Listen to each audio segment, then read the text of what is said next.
when somebody calls you a liar and you turn around and say, am not, they say, are so, and it turns into a schoolyard argument.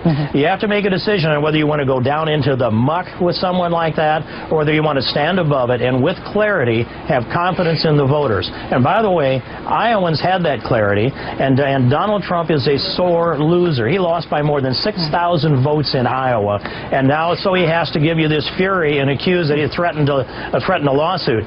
All right, and we are joined right now by the man himself, Congressman Steve King from the great state of Iowa, member of the House Subcommittee on Immigration and Border Security. Hello, Congressman. Hello, Steve. Glad to be on. Well, glad to have you. I appreciate it as always. All right, so, you know, Trump said he's going to sue if the biggest liar he ever saw. How could he be a Christian if he's lies so much? Today, he's not sure if he's going to sue.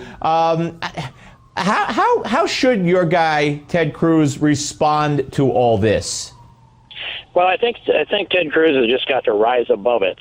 And here's what I'd ask the people in South Carolina to think about, and people in Iowa, I think, understood this because they had more exposure for a longer period of time.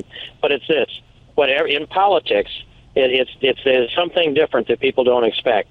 When your opponent in politics wants to beat you, and of course they're competing, that's what they want to do, then first they identify your strengths and your weaknesses. But what's different is, like if you're in football, you're going to attack a weakness. In politics, you attack the strength. It's almost an axiom in politics. So Ted Cruz's integrity, his constitutional commitment understanding, that trust Ted, that's part of the slogan that he has had, is a strength. And they can't take him on any of the policies because they lose, because he's the clearest full spectrum constitutional conservative that we have seen, I think, in my lifetime.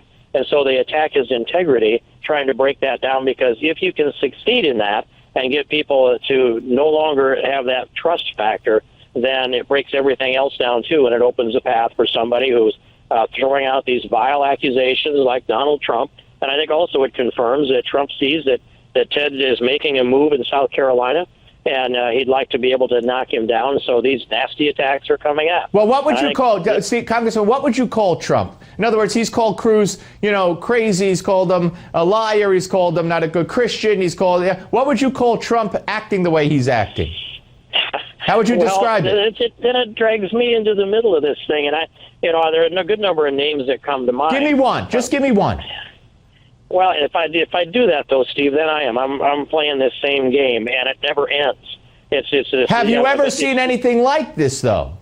I have never seen such a schoolyard bully in all my experience in politics, and that's what I think we've got going on. I don't know who protected him on the playground when he was growing up, because that kind of bullying, a mother would take care of that, a father would take care of that, any teacher would take care of that.